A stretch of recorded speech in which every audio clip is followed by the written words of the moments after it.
Assalamualaikum warahmatullahi wabarakatuh. Alhamdulillahirabbil alamin. Puji syukur kita panjatkan atas kehadiran Allah Subhanahu wa taala. Karena atas rahmat dan karunia-Nya kita masih diberikan kesehatan dan kesempatan sehingga kita bisa dapat menjalankan aktivitas sehari-hari. Salawat serta salam semoga senantiasa tercurah kepada Nabi Muhammad, keluarga, sahabat, dan seluruh umatnya hingga akhir zaman.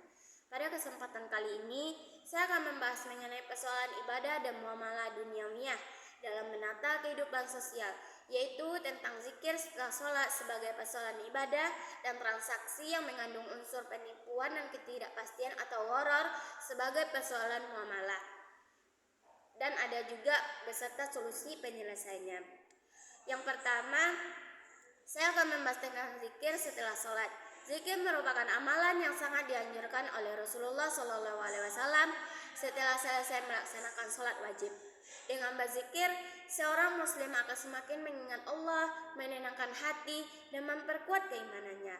Hal ini dijelaskan pula dalam firman Allah SWT pada surah An-Nisa ayat 103, yang artinya, kemudian apabila kamu telah menyelesaikan sholat, maka ingatlah Allah ketika berdiri, duduk, dan berbaring. Selain itu juga Rasulullah SAW bersabda, barang siapa bertasbih kepada Allah sebanyak 33 kali, bertahmid 33 kali, dan bertakbir 33 kali setelah sholat, maka dosa-dosanya akan diampuni walaupun sebanyak buih di lautan.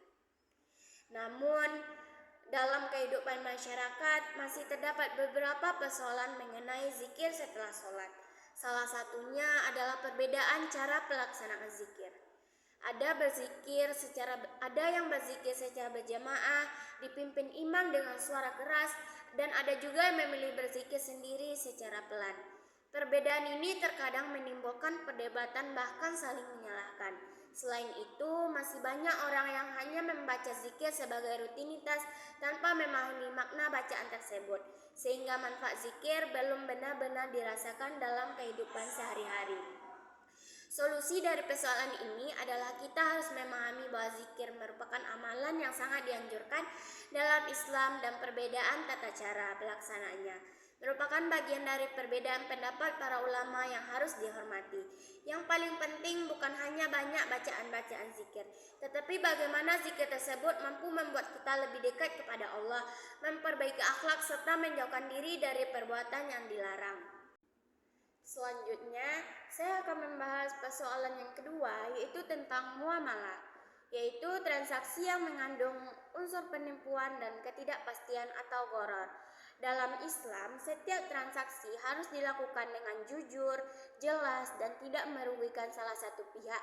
Akan tetapi, pada kenyataannya masih banyak transaksi yang mengandung penipuan, seperti menjual barang yang kualitasnya tidak sesuai dengan yang ditawarkan, menyembunyikan cacat barang, atau memberikan informasi yang tidak benar kepada pembeli. Selain itu juga terdapat juga transaksi yang mengandung ketidakjelasan. Misalnya barang yang dijual belum jelas kualitas, jumlah, atau waktu penyerahannya, sehingga dapat merugikan salah satu pihak. Allah Subhanahu wa taala berfirman dalam surah Al-Mutaffifin ayat 1-3 yang artinya, celakalah bagi orang-orang yang curang, yaitu orang yang apabila menerima takaran dari orang lain mereka minta dipenuhi, tetapi apabila mereka menakar atau menimbang untuk orang lain mereka mengurangi. Rasulullah SAW juga bersabda, barang siapa menipu maka ia bukan termasuk golongan kami. Hadis riwayat Muslim. Hadis beli yang mengandung gharar. Hadis riwayat Muslim. Dari dalil-dalil tersebut menunjukkan bahwa Islam melarang segala bentuk penipuan maupun transaksi yang tidak jelas karena dapat merugikan orang lain dan merusak juga kepercayaan dalam kehidupan bermasyarakat. Solusi diambil dari persoalan ini adalah Solusi dari persoalan ini adalah setiap penjual harus bersikap jujur, amanah, dan terbuka dalam menjelaskan kondisi barang yang dijual. Pembeli juga harus berhati-hati sebelum melakukan transaksi dengan memastikan informasi mengenai barang, harga, kualitas, dan cara pembayaran. Menerapkan prinsip kejujuran, keterbukaan, dan saling ridho, maka transaksi akan berjalan dengan adil serta memberikan manfaat bagi kedua belah pihak. Sebagai kesimpulannya, dapat kita pahami bahwa Islam mengatur hubungan manusia dengan Allah melalui ibadah dan hubungan manusia dengan sesama melalui muamalah.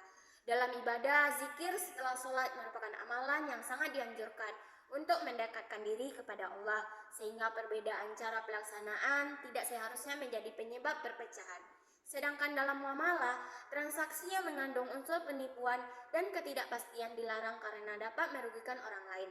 Oleh karena itu, sebagai seorang muslim, kita harus mengutamakan kejujuran, amanah, saling menghormati, dan menjalankan setiap aktivitas sesuai dengan ajaran Al-Quran dan Sunnah agar tercipta kehidupan sosial yang harmonis, adil, dan peduli, dan keberkahan.